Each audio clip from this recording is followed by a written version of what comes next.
If you're ready to unlock more better days, to take control of your health, to push past your limits and unleash your full potential, then you're in the right place. I'm your host, Dr. Jeremy Bettel. For over 2 decades, I've worked with elite athletes and high performers, helping them optimize their bodies, strengthen their minds, and recover from setbacks. Now I'm bringing that expertise to you through the Vitality Collective podcast. In each episode, we'll dive deep into the science, strategies, and real-world solutions you can apply right away. Whether it's enhancing your physical performance, avoiding or recovering from injury, sharpening your mental edge, or simply feeling your best every single day. With insights from top experts and thought leaders, this podcast is designed to help you take action, feel better, and live the life that you deserve. Welcome to the Vitality Collective podcast, where every day is vital. Today, I'm joined by Steve Hess, and I want to give you a little heads up that there's some strong language throughout the episode today. So if you've got the kids in the car, you might want to save this one for later. Steve's a performance specialist with over 40 years of experience, with 20 as the director of performance for the Denver Nuggets and now as the owner of Hess Elite. In this episode, we talk about why strength is the foundation of longevity, how to train progressively without wrecking yourself, and why the shortcuts that most people chase are what is most likely holding them back. If you've been wondering where to actually start or keep getting derailed by injury or inconsistency, this one's for you. Let's get into it. Okay, welcome back, everybody. So I want for today's episode to give everyone a chance to hit pause. I'm going to need you to go and stretch and hydrate because you're going to have a time keeping up with this one. It is a pleasure to welcome one of my favorite people, Steve Hess, to the show. Steve, thanks for coming, mate. Man, so excited to be on the show. Everyone watching, everyone hearing the podcast, not even close. I got a better accent than you, my guy. But thank you for having me on the show, my dude. Yeah, it's good because when I came into the NBA, there weren't many funny accents in the NBA, but yours was the one that stood out. There was you already there. Then there was Dave Hancock and those guys over at the Knicks, and that was it. And yes, then I come in. Yeah, but the thing is, man, you sound intelligent. I just sound like a blur. So it sometimes works. Because no one even understands sometimes I don't understand what the fuck I'm saying. So yeah. At least you sound intelligent. Well, at least I try my best. Steve, I don't know if I've ever talked to you about this, but one of my favorite memories from the NBA and one of my favorite times of our shared time together was at the NBA Combine. And me and you got assigned to the bench press. And I'm thinking like a whole day of spotting the bench press and counting the reps. I'm thinking this is going to be brutal. But I want to tell you, like the energy of being around you all day, it's so contagious and so authentic. And every kid that came through, it didn't matter if they couldn't lift the bar off their chest or if they did 20 reps, they all felt like $1 million after they left that station from being around you. And it's that I wanted to bring to this show and that energy and share that with people because it makes such a difference in people's lives. And it's left such an impression on me over the years. It's been way too long since I've been around you. So I just wanted to share that little story with you. Darren, that means, it means the absolute world to me that I could have impact like that. Here's the thing. It is, and sometimes we lose sight of that. We have a specific goal, and we lose sight of the essence of everything we do is in the moment. Yeah. And the one thing, look, and I've progressed and my evolutionary process is way, way different. But the one thing, I always fucking hit the ground running. I'm like the coyote road runner. But it's because I have a purpose. I'm doing exactly what I want to do. So when I'm in the bench press doing that shit, I'm in my fucking dream. Like I really want these kids to succeed. But also it's amazing. It's amazing to really start understanding what we sometimes take for granted. We take this gift that we have to impact lives for granted. And I will never, ever do that. It's such a blessing. So it doesn't matter what I'm going to do. And some people are like, fuck, I can't even listen to this shit. My wife comes, dude, I get up early. By the time my wife comes downstairs, I'm like, She's like, dude, let me get a cup of coffee. But that's just how I live my life. No, it is. And it's authentic too. You know, people might think it's like you're just doing this for the podcast, but let me tell you, like, it doesn't matter if it's first thing in the morning when I've seen you, or like lunch, middle of the night, doesn't matter. Like, there's very few people who are like that, just in every environment. So the other important thing about that story that I think, what I found going through that combine process, and all the way from the start, when you start getting your first kids coming into the club, is that a lot of people sort of roll their eyes and, oh my God, you got to go through this with all these kids that are never going to make it and all this stuff.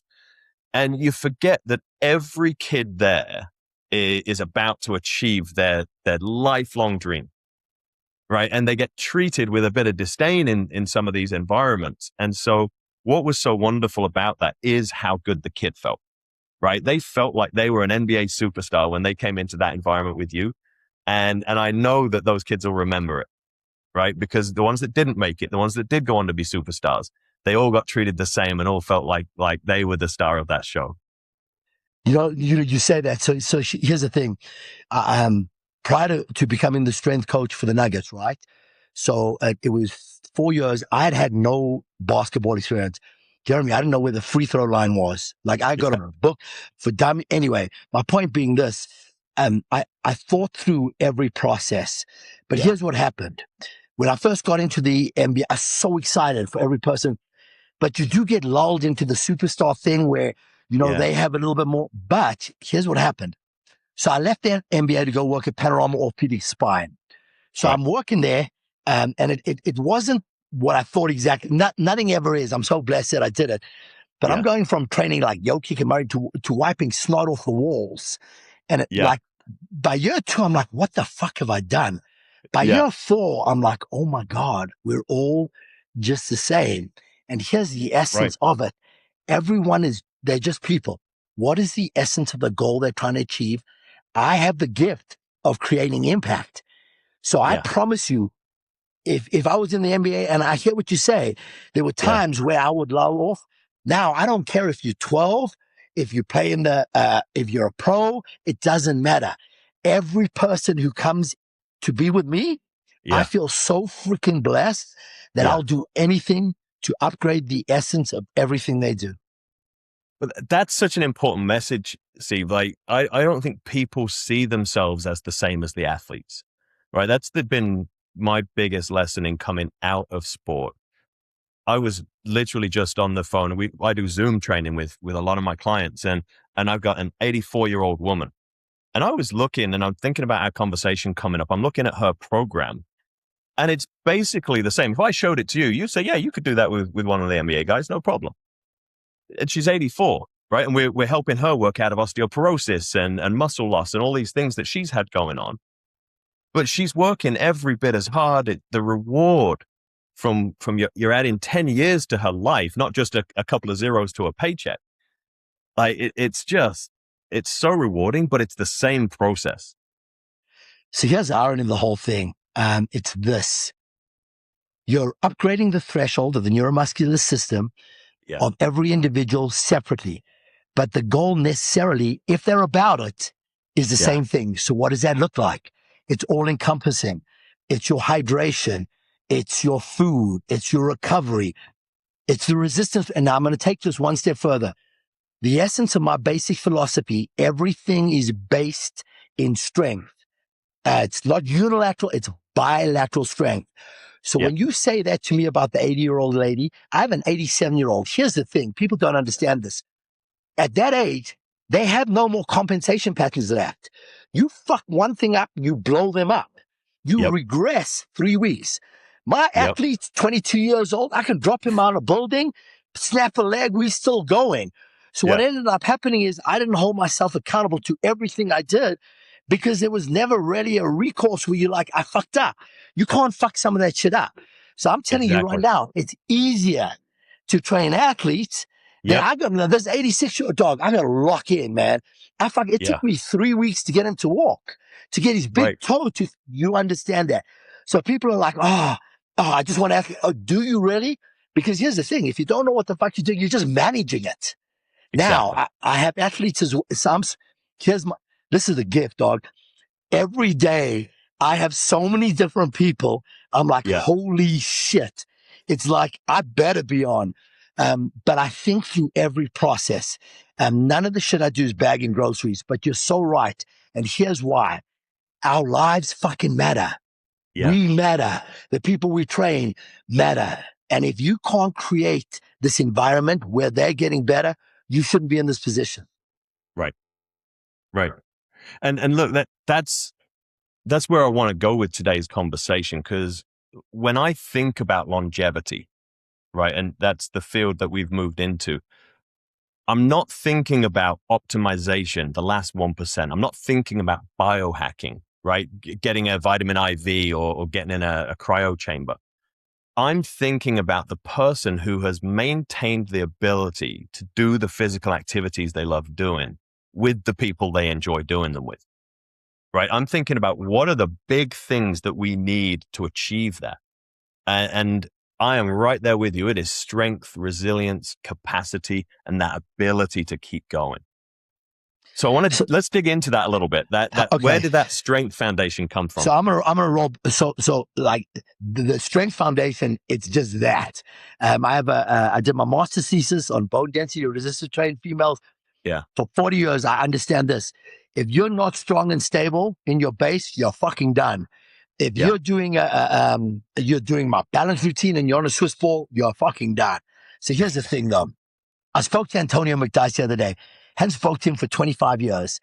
Get him on FaceTime. I'm looking at this fucking, he hasn't aged a minute, dog. Right. Like, he lifted his shirt up. He's like, I'm like, dude, you Benjamin Button this bitch. Yeah. Here's what he did. The dude from one of the greatest athletes on the planet, the dude from the day he left continued on a progressive program where he didn't just go into a gym and tear himself up. But what ends up happening, he dialed in his nutrition. He dialed in his sleep. I'm looking at this kid. I'm amazed. Now, here's where the problem comes in. Firstly, my mother-in-law broke her femur at my house. Oh, my God. Probably 12 weeks ago. Didn't need surgery. Bro, you should see how well she's doing. Here's why. She's locked into the process. She's so fucking strong. It amazes the shit out of her. So when you look at the continuum of what we're trying to do, and this is my belief, you're in the NBA, you're taking an F1 car into the red. You're training the general population. You're not taking them into the red, but you have to create resilience. And how do you upgrade the threshold? Through the resistance training and cardiovascular training and all of that. But you have to have a way to check the work you're doing. So if you continually upgrade the threshold, they can tolerate more. So it's like, if we're only as strong as our weakest part. So as we age, everyone walks like this, like they're on fucking ice because they can't open up. They have zero. Once you create different patterns, like for them to utilize, they're not on ice. They're able to open up. So why that creates longevity is like, here's a bottom fucking line. People, you got to put in the work. They should. I don't care what it doesn't matter what peptide or this, like, it's like, don't matter. You got to put in the work and you have to be real with yourself. Ozempic, whatever. Let's say you're going to hit trizepatide. Okay. For cardiovascular function, it's amazing. However, if you don't train and eat while you're taking it, you're going to lose muscle mass. The single most metabolic thing, you're fucking done. You lose 30 pounds of muscle, you're done. So here's my point. Lock into the fact, get into a system that's absolutely progressive for you. Not anyone else, for fucking you. And you can do amazing things. And that is an important point, like for people to really zero in on. It doesn't matter if you're 86 or 26. You can get better, right? You will keep improving and adapting to your program. If you're still using the weights you were 5 years ago, if you haven't advanced that, you've not increased that capacity and that threshold. You can keep making those steps. And I got people who they're stunned that they're able to do what they're now doing, right? They never thought they'd be back doing these things. And it's almost unconscious for some of them, right? They come in with a goal of I got to get out of back pain because I threw my back out. But then they're telling you about like, I went on vacation and usually I can't throw the ball with my son because my shoulder hurts. but I was out there for an hour just launching bombs down to him down the beach. And it's all these things that are so meaningful in life that you start gradually dropping out of if you're not in that program you're talking about. And so it's life-changing stuff, but people don't even know that that's what they're doing it for. Jeremy, look, firstly, I have so much respect for you. You're intentful. You're always upgrading. So I see it. I see the vision. Here's what ultimately you're 1,000% right. A lot of times the specifics of the things we're trying to do looks nothing like the activity. You're creating this base. So in regards to I'm going to go back to my mother-in-law. She's 88 years old. My God. Mm-hmm. Now she's fucking squatting. It's like, she's like, oh my God. She can't see and she can't hear, but she's squatting. She's like, no, right. no, again, it's like, it's an offset squat, whatever it is. But I have another guy. The dude and again, he comes to see me. He has a femur, bro, no muscle, he doesn't have a quad. But over time, he's like, and now he's a cardiologist. Over time, he's like, oh my God, he's fucking running cones. The dude, because he wants to play tennis. And he's like, that was never the goal, but we created the base through intentful, thoughtful training. Here's where the problem comes in. As we mature, right, you have less available. You have to be more intelligent. So what that means is you have to learn to train intrinsically, not extrinsically. If your knee starts feeling weird on the bike at 17 minutes, but your goal is 20, get off the fucking bike. If you're doing a specific thing that doesn't roll, move to something else. We want to prove that it hurts. And the great thing about it as well, when we tweak something, we test it the whole time. I'm like, you got to come out of that thought process. You can't punish your body for the shit you did. And the biggest issue you have is people that take time off. Then they're like, oh, I'm going to slam it. They get with a trainer. They do lunges. They can't get off the shitter. That's brilliant. Worst workout ever. But if you progressively do this, just like you, I've seen some people where I'm like, holy fuck, this is amazing. And why? I direct. You put the fucking work in. You put it in. Exactly. And that's, I think, a lot of the issues we're seeing right now is we're getting presented with a lot of shortcuts, right? You mentioned Ozempic. And with physicians starting to prescribe this stuff, I think it's problematic in that it's not like you take a statin, right? You take a statin and there's a pathway that now you reduce your cholesterol. The mechanism for Ozempic to reduce weight, it's not that it just melts off you, it stops you eating. So you're basically on a starvation diet now. So you got no energy to train. You're not taking in any energy to maintain lean mass, bone mass. And so we just see people falling off a cliff because they're trying to do it without actually doing the work. Right. And so when I look at this consistency versus intensity thing, right, that's an intense way to lose weight, right? You're just not going to eat for the next 6 months. Like that's bullshit. I had a conversation with another client this morning, a guy in his 60s, and he has been on and off with injuries. He described it to me this morning. People would ask him how he's doing. He said, I'm between injuries. So last summer, he only played tennis twice. That's like the thing he loves to do. He's got his group of guys that he plays tennis with for years now. And the fact that he could only play twice meant that he got hurt a lot. And so the consistency piece, because we've done the work that underpins the demands of his sport, he's been consistent all winter down here in Florida. Now he's going into the summer season with his buddies with some momentum. He's playing great. He feels great on the court. He hasn't been injured for the last year. We've got him out of his like debilitating back pain for 5 years. And now he's golfing, he's walking the course, everything like all in one day. Now he's going back up to Boston for the summer and he's going to crush it on the tennis court. But doing the work allowed the consistency in the activity that he loves to do. So we went from that general prep right into his sport, and he's crushing it. So here's the thing. So again, I've done a lot of, like you, I've done a lot of education that's 180, looking at this way and that way. So I'm how old am I? Fuck, I'm old. 58. Sometimes I'm like, dog, I look at myself in the mirror. I'm like, oh God, what is that? The only reason I shaved today is like the shit is just white. I'm like fucking Santa. So I'm 58 and I'm this is the honest to God truth. And at the age of about 45, I just kept tweaking everything out. Like I tweaked my quad, and I'm sitting on the steps one day and I said to him, I don't want to lift anymore. Every time I tweak something out. And then I'm like, so I had to rethink everything that I did, everything. How I load, how I progress, how I eat, did RTS, all of this stuff. But I applied it to the specifics of understanding this. All our bodies are, it's just physics. Where a muscle attaches, you apply a specific load. So we know once our upper arm or humerus goes past our rib cage, lats are disengaged, you don't have the same strength. So you start applying specific protocols to the specifics of what is needed. If you're going to do an isolated, whatever it is. But it enabled me to lift up the hood and look at the parts, work on the parts, put it all back together. Here's why it's really important. Now listen, I've had my major injuries, but I'm telling you, like, rotator cuff surgery, whatever it is, and my shit feels good. And I'm 58 just because I'm intelligent about it. Now I went down the path where you had to do deadlifts in order to get explosive and powerful. And I literally tore my hamstring 6 times and still kept doing it.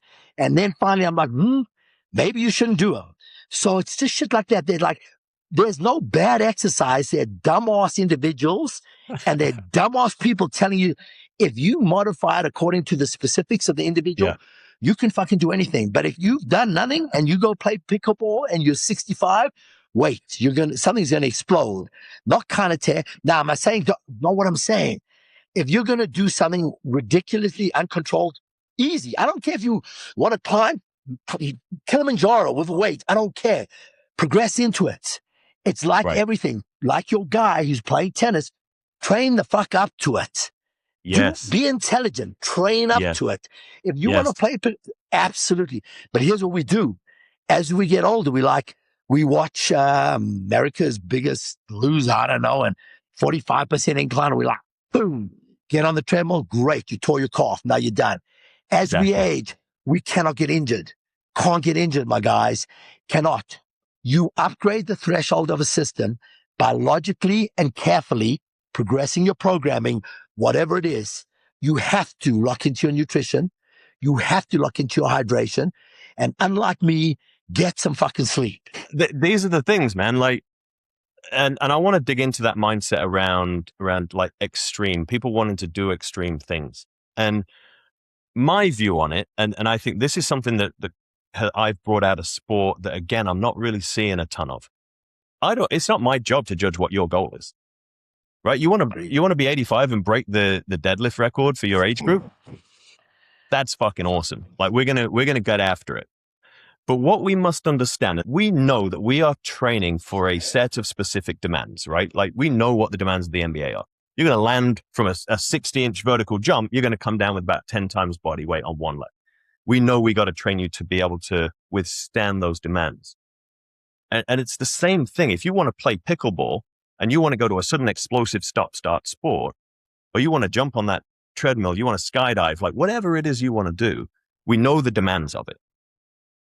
What we've got to do is establish where you are right now, right? And the thing will get you hurt is the delta between those two, right? If we think we can go from today to the demands of whatever this extreme activity you want to do, you're out of your mind. And the worst thing you can do is get hurt.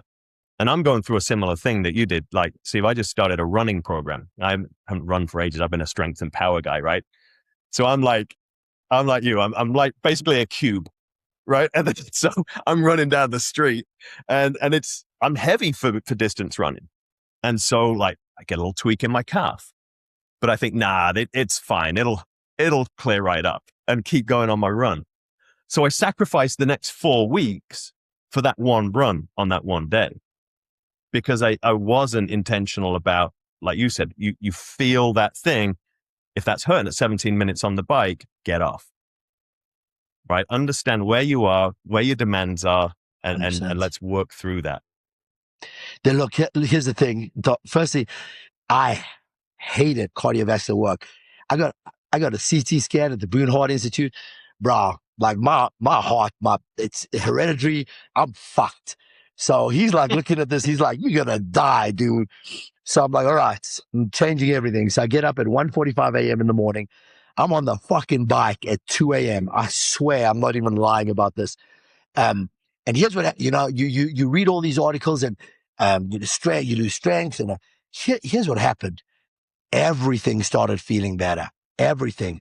My lifting, I had a way greater, way more ability at the end of the workout. Everything just started feeling good. Yeah. So, but the essence of it was like, I needed to make a change. I made the change. Yeah. What we as people don't want to do is we talk about the change. Now, if you're going to take a statin or you're going to take Repatha and all that all works, but except you got to do the other shit too, the work. Yeah. We keep disguising this like something. So I'm going to eat the exact same way, but I'm going to take it doesn't work like that. It's the exact same of everything we're talking about. As we age, fucking take responsibility. That's it. Be intelligent about your body. Here's what I don't understand.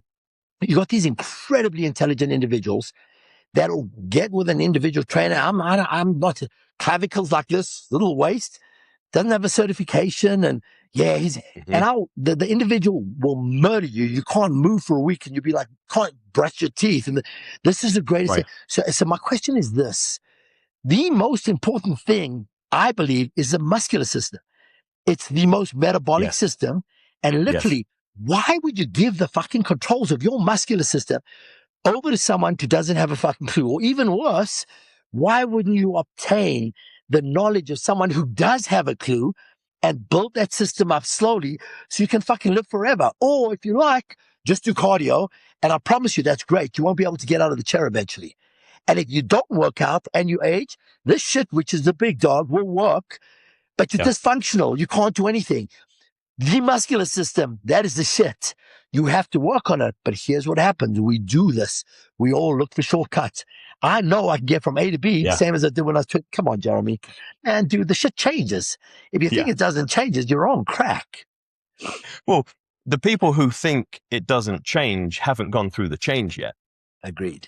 Right? It's amazing when you live it and you're like, oh, now I see why the older guy that I was playing rugby with when I was 18, he's taking 20 minutes to stretch and warm up.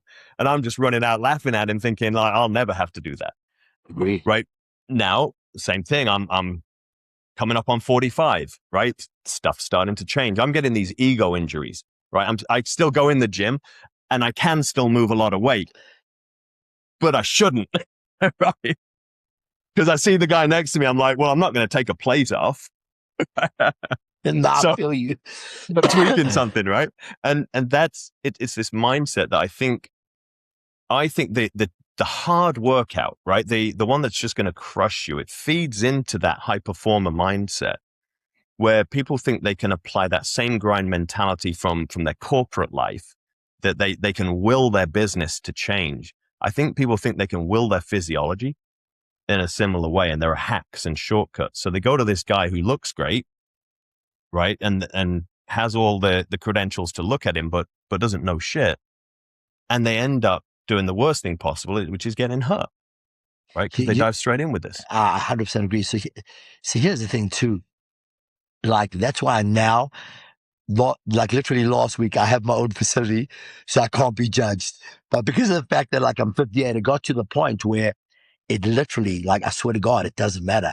So I'll be like doing a bicep curl next to a 60-year-old lady, and I'm like using 20s, and she's got like 35s, and she's like looking over like me like, dog, are you for real?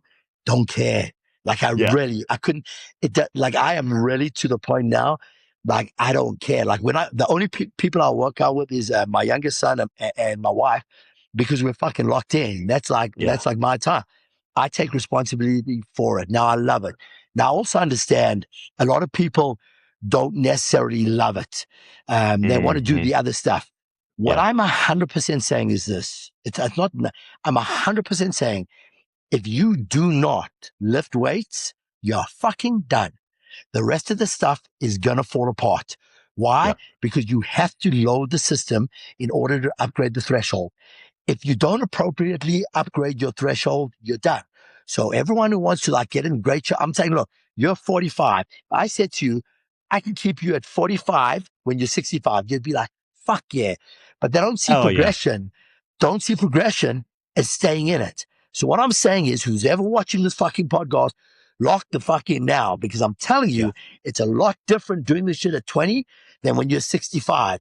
And the worst part is when you come back with 6 back surgeries and 4 knee replacements, now the compensation patterns are whacked. So take fucking responsibility for your body, because the minute that shit's done, you're done. Well, and think about, like, Steve, what are the things that are going to kill you, right? Like, you're going to get the chronic diseases. So you'll start with metabolic disease. That'll progress into the cardiovascular disease, the dementias. Then we're setting ourselves up for cancers. But it all comes out of exactly what you're saying. For me, it's frailty, right? As soon as you get that injury, or as soon as your muscle mass starts coming down and you can no longer move, you can no longer build muscle, you don't have enough muscle to get out of the chair. Well, now you're sick, right? You got nothing burning the glucose, right? If you've got really low muscle mass, it's the most metabolically active tissue, as you said. So you got nowhere for it to go. You got no glycogen stores. You got nothing burning glucose. Now you get an insulin sensitivity. Now you can't get glucose into your brain. You got an energy crisis in your brain. Now you're getting blockages in your heart. All this inflammation is starting to build up from being sedentary. It all comes back, and it all starts with activity. And that all starts with avoiding frailty at all costs. Only way you're going to do that is to be strong as hell. Be strong. You got muscles and you got bone mass. And that, Bro, like, those are the things that are going to kill you, man. You're fucking smart as shit. You be rocking words, man. Like, I did a study in like basic law of nature. Motion is lotion. Stop moving, you're fucking done. And in the essence of all of this, I am 100% telling you this. I have seen, we did a gerontology study in my undergraduate degree. I think you had to be 80 or older. We had 300 participants looking at the detraining effect, 3 groups, training, non-training, and then the group that had it. After 3 months, they wouldn't stop training. They're like, hell no. We had to readjust the study. You don't understand, if you have an appropriate strength program, what it does to every aspect of everything. Again, just things like your ability to function mentally and all of that. But it's broader than that. It's purposeful. Here's what I mean. You want to always be able to get on and off the toilet. There are specific motions you have to do, and you have to do them loaded, because that is load. The other thing you have to understand is this. If you do not have a resistance training program that's appropriate, every time you step off a curb, awkwardly, you have no proprioception. It's so much deeper than that. But the biggest part about it, stop being fucking lazy. Like, stop. Like, I'm just like, it's like, it doesn't, like watching an ad and watching it doesn't work like that. Now, again, because I get overexcited and someone's going to run out there and run a marathon. It's not what I'm saying. You progressively load your system to what you can tolerate over time. It's not day one. It's at the end of the year, whatever it looks like. Yes. And I'm not saying eat perfect, but fucking wake up in the morning and do 12 ounces of water. Like, do a Humapro so you get some whatever it is. Like, it's like, wait, it doesn't magic. Oh, I'm 65 and I really don't drink water. Well, you got to drink water. 70% of your body is water. Drink fucking water. But here's the thing. The bottom line is this, Jeremy, and we've gone back and forward on this 1,000 times. You have to understand, it's not going to, the work's not going to kill you. So this is my philosophy on life. Everything is just a perspective. It's just a perspective. It's how you look at shit. So I watch the NBA players, and I remember the one time, like, as a shoot around, I'd walk the guys up, and I'm in the stands, and I'm literally pitching myself. I'm like, how did I get to these amazing, it's the most amazing thing. Yeah. And it struck me why they were able to do what they do. It's a belief. Mm-hmm. They believed in themselves when no one else did. What I feel happens as we age is we lose belief. Yeah. So you lose belief in yourself. You compromise the essence of who you are because you stop believing in yourself. What I am saying to every fucking individual, believe in yourself. Your responsibility is to enjoy the essence of life that we live.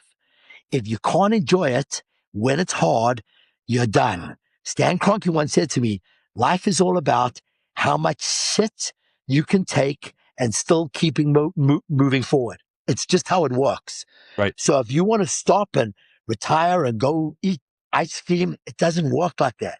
So if you are logically thinking, I'm going to embrace the hard as normality, everything changes.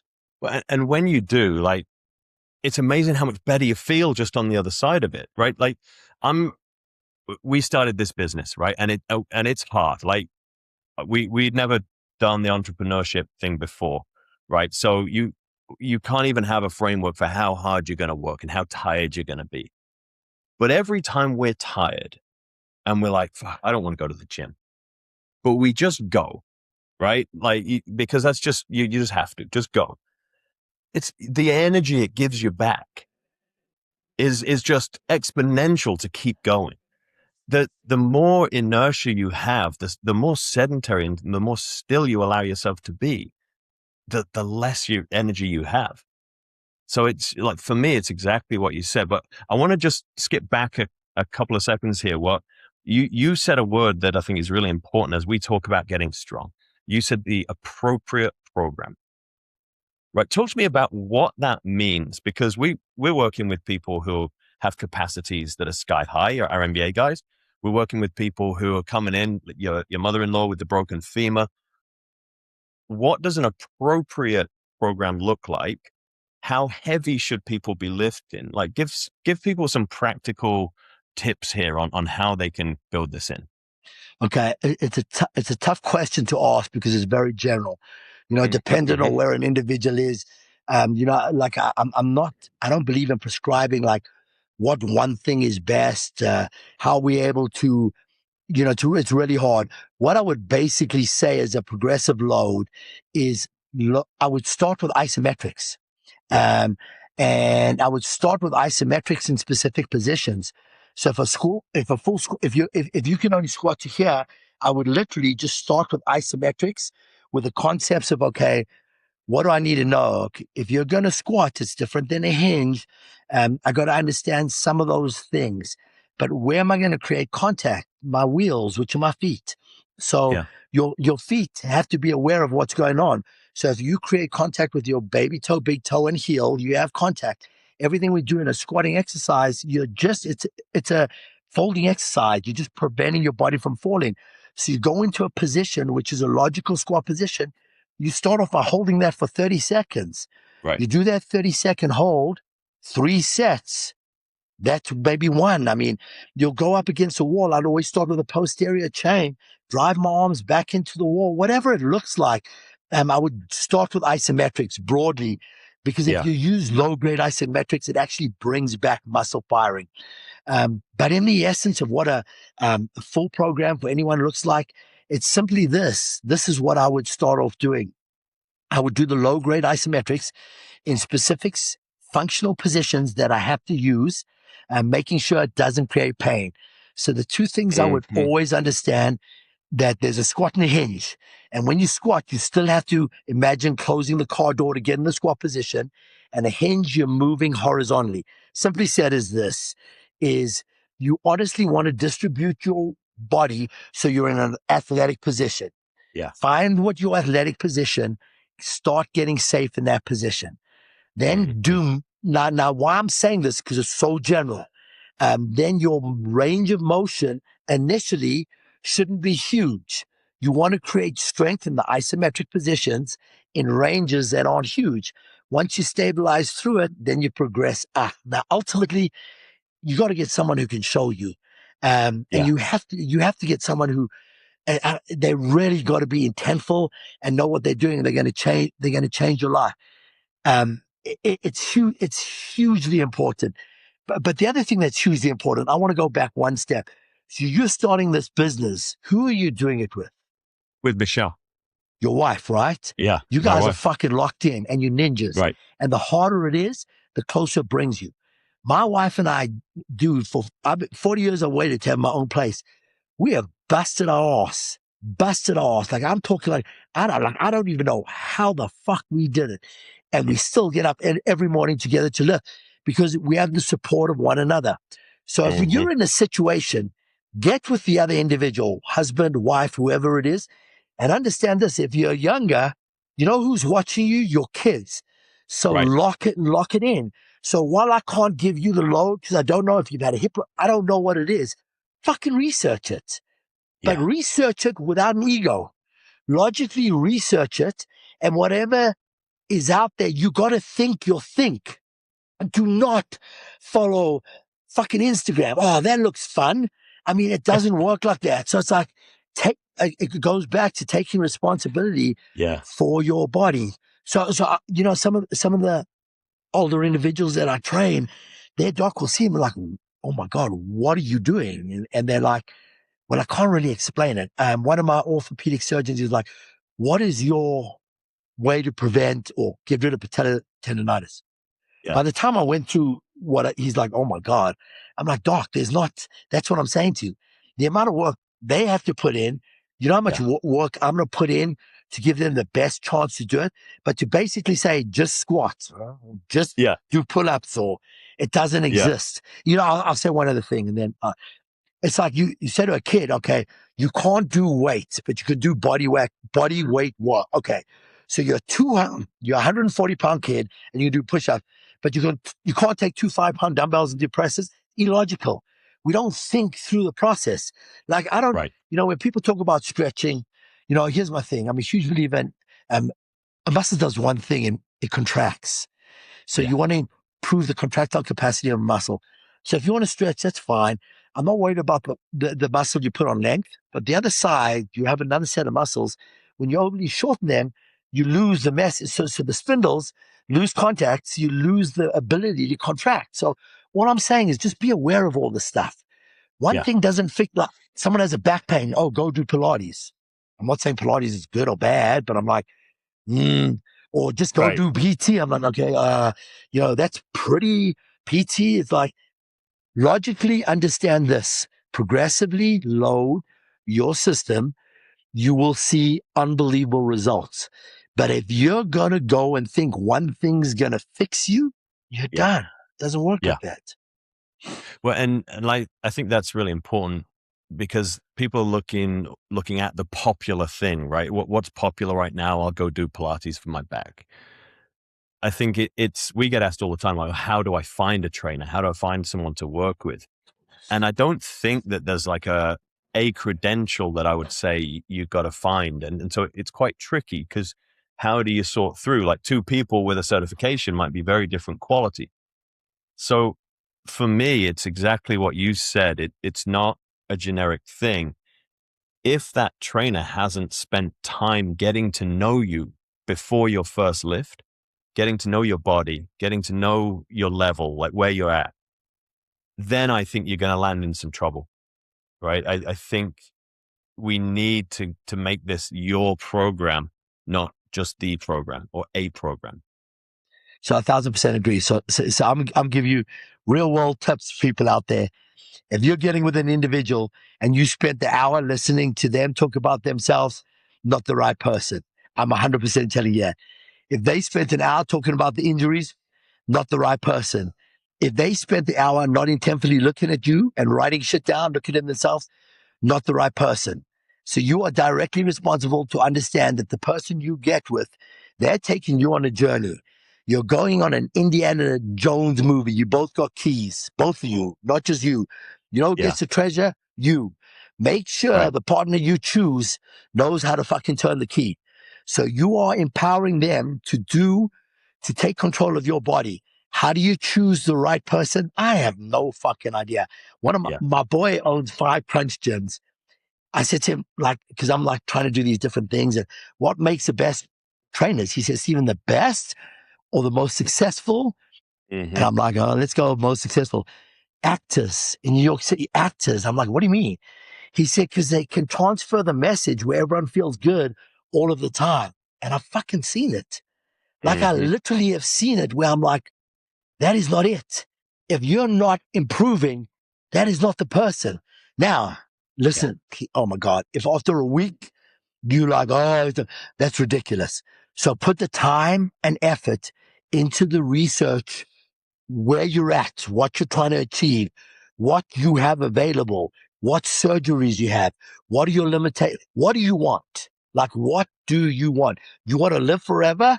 Cool. You want to, what do you want? Once you have a why behind you, start researching your you. Then look to get help. What we want to do is get help to fix our problems.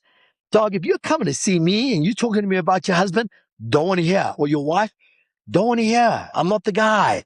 It's like, if you want to bring this issue, don't want to hear. You're here with me to get yourself better. You're not going to hear my shit. I don't want to hear yours. But in the realm of that, it doesn't always work like that. What you got to say is like, boom, I got an hour a day, 2 hours a day, 20, whatever it is. That is my time. Selfishly, my time. No one gets in the way with it. Whoever you choose to roll on that journey with you has to see that. Otherwise, they're not the right person. Yeah. Well, and Steve, I think the other thing is like, what outcomes has that trainer produced? Right. I don't want to see the trainer's 6-pack. Right. If I want a 6-pack, I want to see, have they been able to translate that to other people? Have they fixed a problem that's similar to yours? Because if they've not been able to do it and they just talk about it, that's not your guy, right? Oh my God. It's like 100%. So like I've been in the situation where just because I'm so blessed, I worked in the coaching realm, and if you're not good at what you do, you get fired. And again, like I don't fucking have a clue how I was there for 22 years. I'm like, just thank you. Because if I did what I did on day one, squatting Tony Batiste 315 before he played, I'd get fucking fired. We were in Sacramento. I had the whole team lifting part of the game, and we got smashed. And when the coach is like, Hess, you can't do that, I'm like, wow, I'd get fired.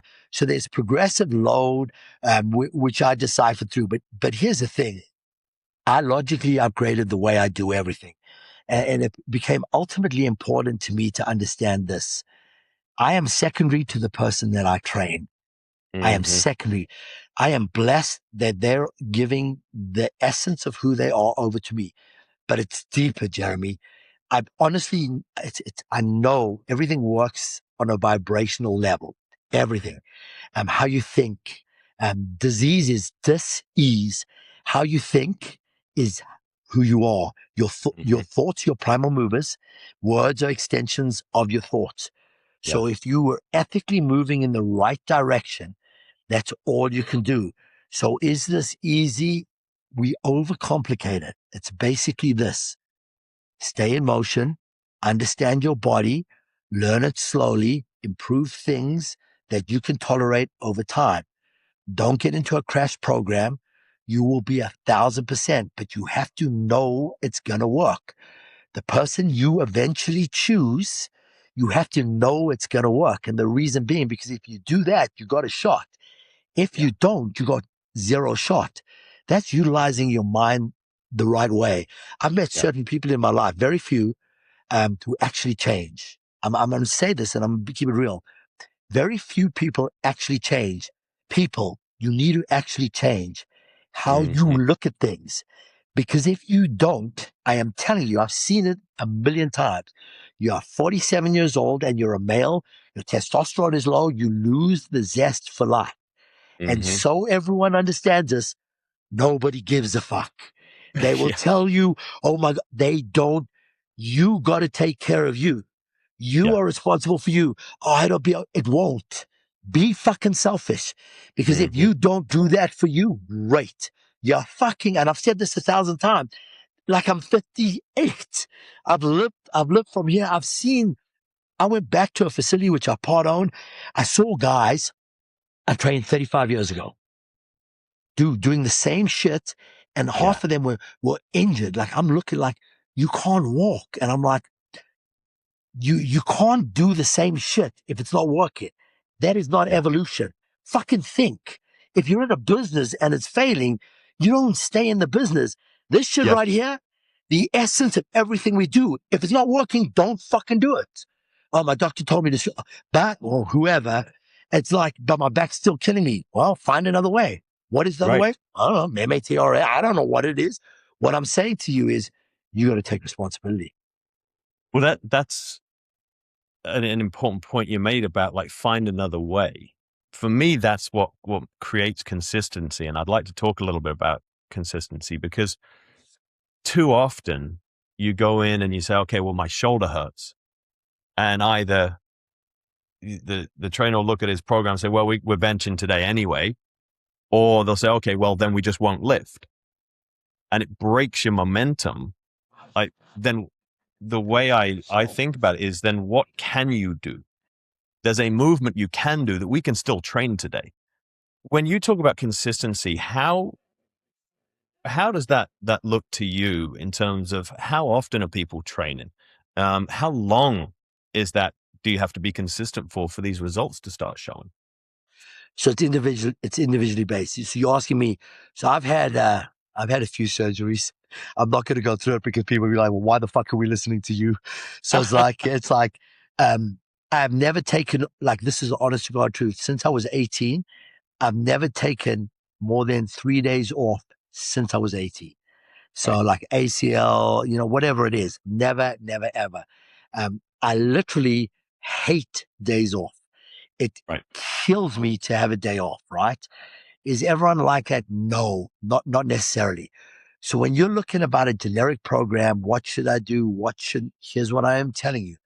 You have to create a program that fits into your lifestyle, but you have to make sacrifices, getting up half, whatever it is. But to just say, well, it doesn't work for me. Okay, then you're going to fucking die. So for example, here's some of the lessons. If you're going to work out late in the afternoon, it's not going to work. And the best time to work out 100% is in the morning when you get up. Well, I haven't eaten. I haven't fueled. I'm telling you, shit gets in the way. So that's when you do it. You create a time and a space that is your time. I do believe in that you got to stay active all of the time. Now, what does that look like? I don't know. But I'm saying there should be no fully off days, maybe every now and then. But even on like a off day, it's a walk, things like that. The body's a system, and I understand that. I'm excessive. I understand all of that. But in the realm of that, you got to find something that stimulates you. What's your end goal, whatever that is. If your end goal is to, I don't know, play 10, whatever it is, you're working towards that. That's the shit that excites you. But I'm going to find a way to make sure the specifics of the program you do excite you, because you have to do it. Now, again, that's right. How does your program look? People say, well, maybe I'll just do isolated exercises. Be careful, because when you isolate a specific body part, you're putting that specific set of fibers under a lot of stress. So you may want to know what you're doing, because you do have to do it.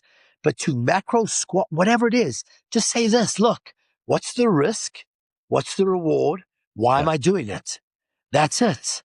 So what ultimately, and it sounds simple because it is. We're looking to complicate it. It's not.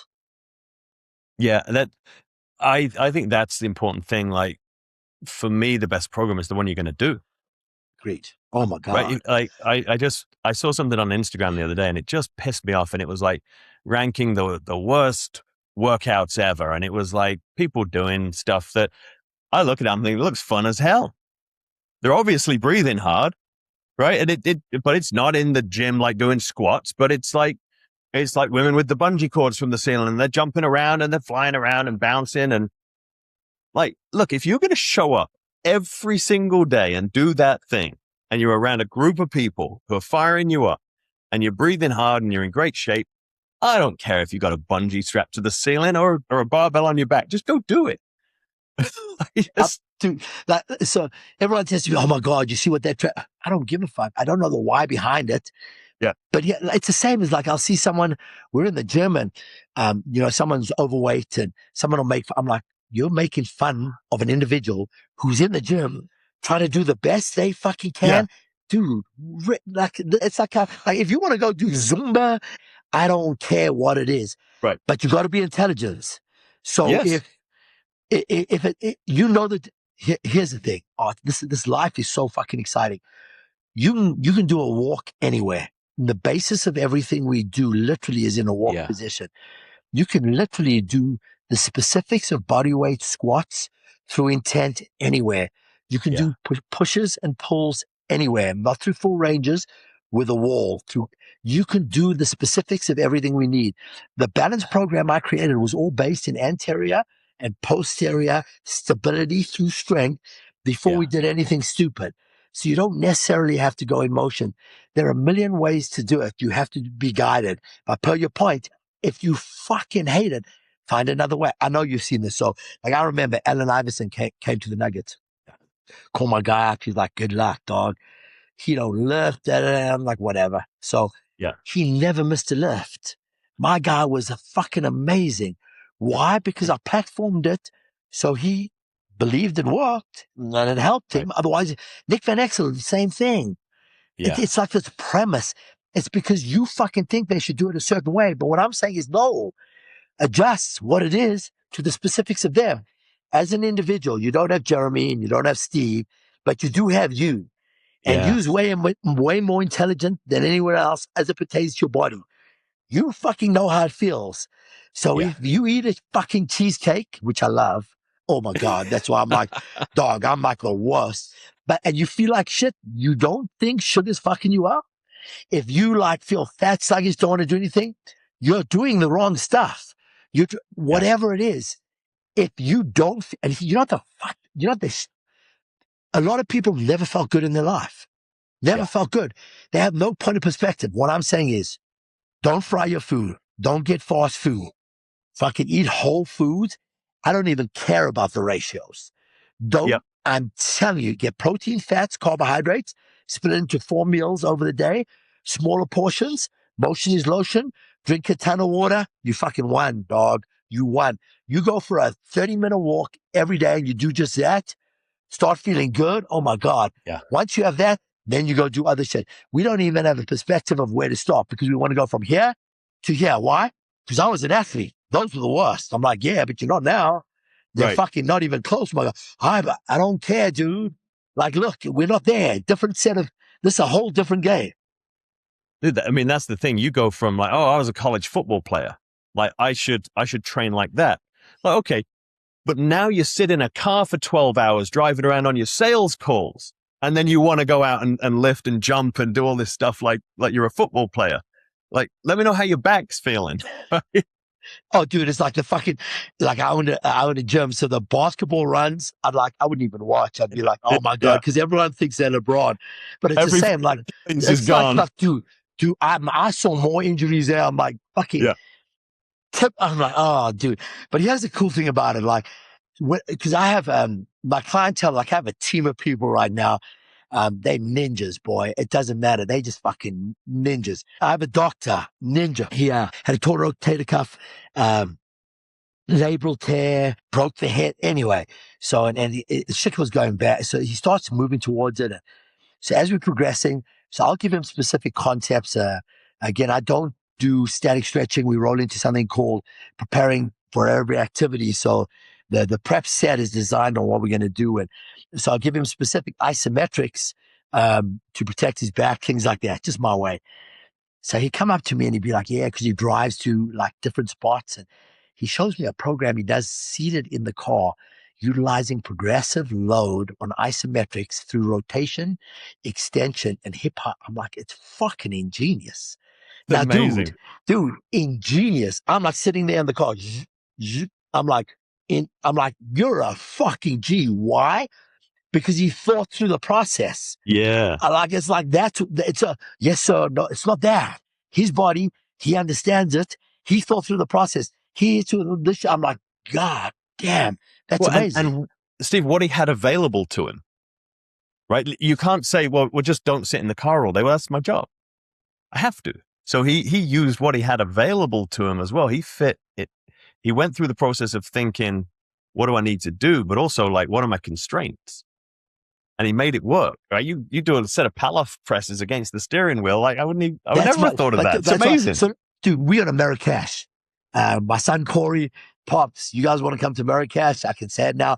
I'm going to get engaged. I'm like, oh my God, thank you. You're a G for inviting us. Fuck yeah. So we go to Marrakesh. Firstly, try finding a way, and we weren't staying at like the Ritz. They found an amazing Airbnb, but we're in the hood, dude. Like, oh shit, we may die, right? So we can't find shit for 3 days. Like I was researching everywhere, we can't find a gym. When we eventually did find a gym, no women were allowed. Had to do some money, unless you could come in. They had one pin for every piece of equipment. Best lifts ever. But for 3 days, we bought water bottles and we put them in our bags and we did shit up the stairs. The best fucking workouts, dude. Yeah. They were so much fun. Did we lose? I don't give it. So amazing. But the thing is this, thought through the process. I don't have to have this and I don't have to have that. But in the realm of it, we're always looking like this, ways out. Yeah. If I can't get to the gym at this time, not going. If I don't have this, not going. Someone, stop fucking looking for ways out. Find a way to get it done. There are a million ways to get it done. And here's the other thing too. Stop fucking being judgmental. If someone's on a machine for 17 hours, find another machine. Because I'll tell you something really weird. There are not a lot of people at the gym at 4 a.m. That's why I literally left at 3:30 a.m. No one's calling me. I got my time. So if it doesn't work for you, go at another fucking time. But here's what we like to do, Jeremy. And we like this shit called coffee talk. We get around people and we talk shit, but we never feel better about it. Don't do it. You're vibrating at a fucked up low level. Up vibrate, and that's how you should work out. Yeah. And see what you've done there and what you've outlined is consistency in itself, right? Like you go to Marrakesh and you can be like, okay, screw it. I'm out of my program for 2 weeks, right? Then you come back and you got another 2 weeks to ramp back up into your program. But something is consistency, right? Staying active, still doing something is what keeps you consistent. So when you zoom out to that 1, 2, 3, 5 year window, which is really what we should be looking at, not your 6-week ab program. Now you've not missed that 2 weeks. Your body doesn't know, it kept moving. So you don't have to kill it every day, right? That's not what consistency is. It's doing something. I think, Johnny Welch, and NBA assistant coach. That's the guy right there. He came into the weight room when he first got there. He said, Jeremy, I got a philosophy. I said, what's that, Johnny? He said, if it's worth doing half-assed. I'm like, wait, what? He's like, think about it. If lifting's important and I can't do my full program, I should do something. I should do half of it. I'm like, that's absolutely it. Make it work, right? Find a way. It's so good. So here's the thing. It's like, because you bring him up, fucking Johnny Welsh, that's my dog. Like if there was a cell phone missing, it was his, because he's so locked into the process. I'm like, but here's a brilliant thing. And people got to understand this.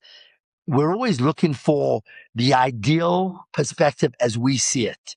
If it's in people, if it's in lifting program, it doesn't exist. So Johnny Welsh, you always got to pull down. Those are the fuckers you want. Yeah. You always have to pull down. Those are the fuckers you want. The people you have to motivate, the worst.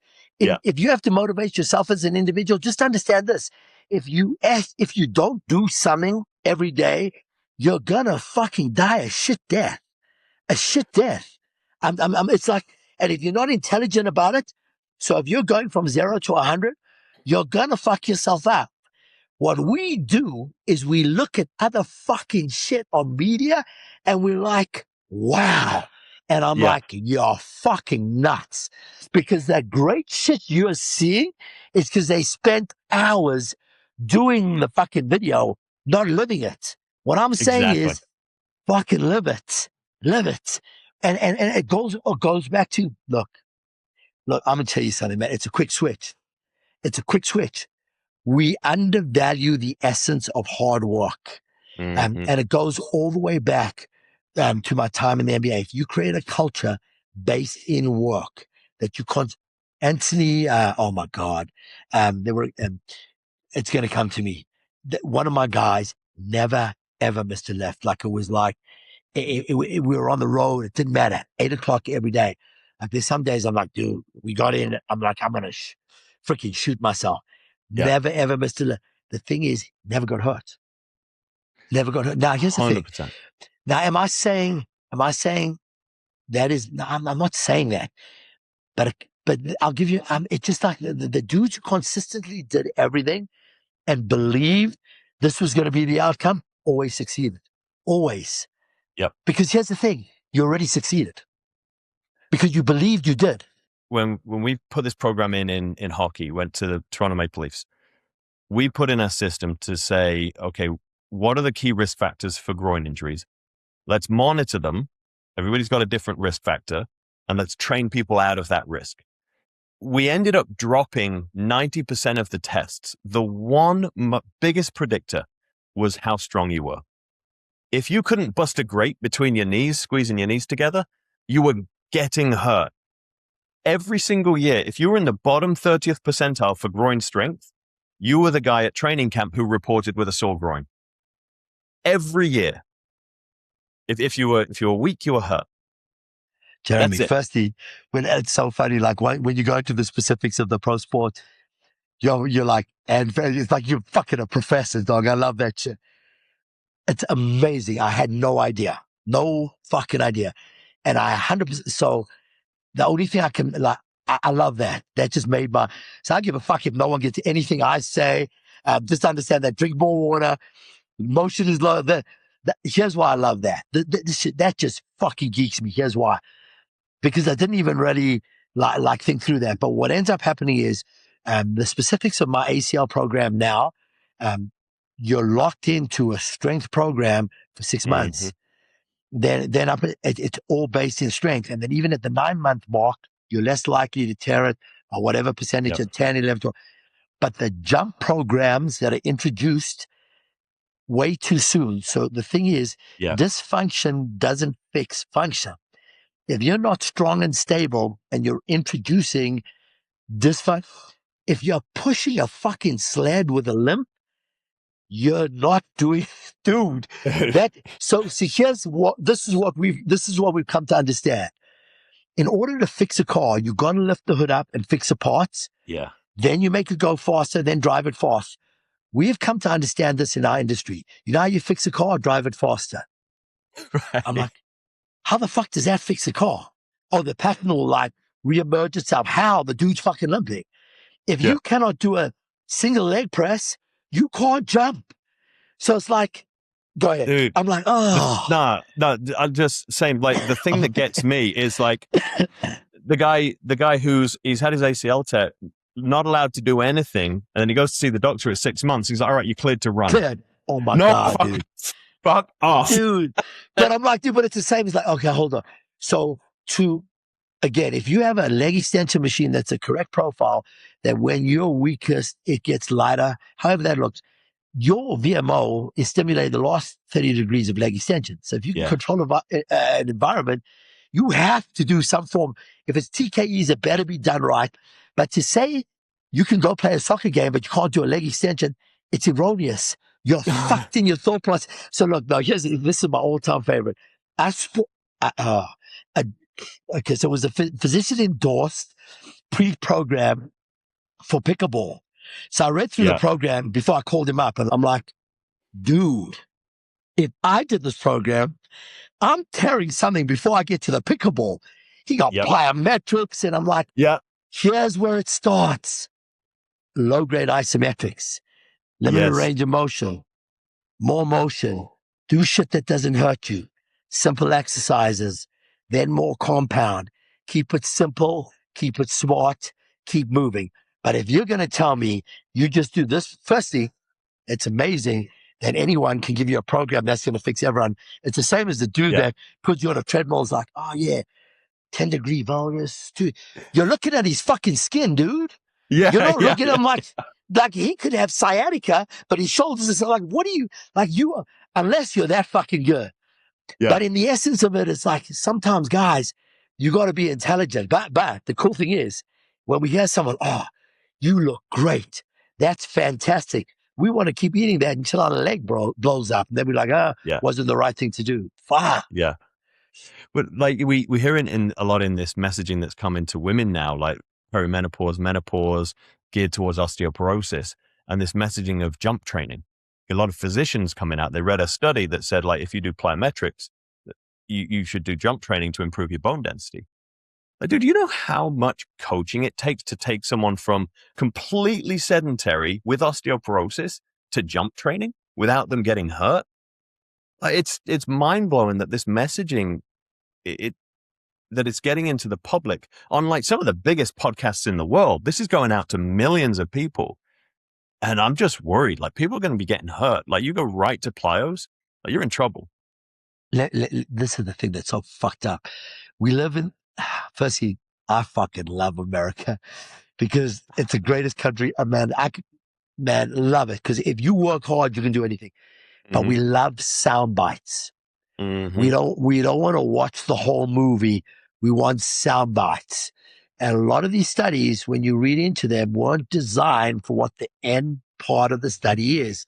So when you're looking about relationship of hamstring strength to quad strength, that wasn't what that study was designed for. Then you got to say it was a seated curl as a part. There's so many factors, but here's the thing. Everyone wants sound bites. Just tell me what works. Just tell me what it takes. Jumping up, fuck it. Let me just go jump. It's going to get rid of osteoporosis. We're illogical in our thought process. Yeah. And here's why. Because we're listening to a podcast and we're not researching it. I'm like, there could be amazing information within the realm of the podcast, but it has to be your own. Every fucking thing I do, everything. I probably haven't come up with one thing ever. It's all somehow from, however, everything I do, I think through. Why? Because it fucking matters. Well, we're too fucking lazy to think. We're too lazy to think. We literally are so lazy, we'll watch something and say, that looks cool as shit. I'm going to do it. Right. It's not thinking. When it comes to your body, the essence of the most important thing you have, just think it through. My knee hurts now. I had an ACL. Do I think I should be jumping? Is there another way? Could I start off in the pool? Could I do jumps in the pool? Okay. Now, can I get on a TRX and come up quick? Are there different ways? A million different ways. But we want the soundbite. This fixes that. Doesn't exist. Easy. But that's all we want to hear. Yeah. Oh, it's Steve, classic. I could keep you here all day, mate, but I got to let you get back to work at some point. So, look, we end every show, mate, with 3 takeaways, right? If you could give people 3 takeaways from today's conversation that they can go ahead and put into their life today, what would they be? Simple. First thing in the morning, wake the fuck up, drink water. 12 to 14 ounces of water. Drink more water. The second takeaway, not even close. Start a progressive resistance training program that fits you. The third, man, find someone you love that loves you and make sure you have fun in this stupid ass thing called life. Because it doesn't matter how hard it gets. If you're not having fun, you lost the fucking plot. So don't take yourself so fucking seriously. Those are my 3 things. Outstanding. And Steve, where can people follow you to get some more of this energy, mate? Where can people find you? So Instagram is Steve13 Hess. I think Twitter is Steve Hess 1. Facebook, I don't know, Steve Hess, and LinkedIn, Steve Hess. So Steve Hess, Steve Hess, Steve Hess. Yeah, my son's going to kill me because he has like a list. You need I don't have a clue. So those are the ones. Tell him to send it to me and we'll put it all on the show notes. You're the best. Listen, I got to tell you this. I respect you so much. And this has been an absolute pleasure. Here's why. Because I do believe the essence of what you're trying to do is help people. So that geeks me. So thank you for having me on your show. Nah, Steve, like right back, mate. Like there's this group of people that I have in my life that they just give me so much energy and I just feel so good after spending time with them. And you are right there at the top of that pile, mate. So it's been too long since we caught up. And and I respect the energy you bring to everything and the authenticity so much. I'm so grateful that I got to share it with our audience. You're my guy. Thank you so much. I'm going to see you soon, brother. My brother. Bye. Yes, sir. Every single conversation I have with Steve Hess, I just leave it feeling like I could run through a wall. And this one was no different. So here are the 3 key things that you can take away from today's episode. Number 1, first thing in the morning, drink 12 to 14 ounces of water. A lot of people walk around chronically dehydrated, and the simplest shift you can make is starting your day with water before anything else. It costs nothing, and it works. Number 2, start a progressive resistance training program that is designed for you, not somebody else. The key word here is progressive. You're not trying to crush yourself on day 1. You're building a system over time that your body can tolerate and keep improving with. This is the investment that pays back in every part of your life. Number 3, find somebody you love who loves you and make sure you're having fun. Training and longevity matter, but so does the quality of the life you're building. If you've lost the joy in the process, then you've lost the point. If this episode resonated with you, the best way to support the show is to follow us wherever you listen to your podcasts and leave a rating or a review. It makes a real difference in helping us reach more people who could benefit from these conversations. You can stay connected with us on Instagram, LinkedIn, and YouTube at Vitality Collective Performance, where we share additional insights, behind-the-scenes content, and updates on upcoming episodes. The information shared in this episode is for educational purposes only and is not intended as medical advice. Always consult a qualified healthcare professional before making any changes to your training, recovery, or health practices. Thanks for being here, and we'll see you next time.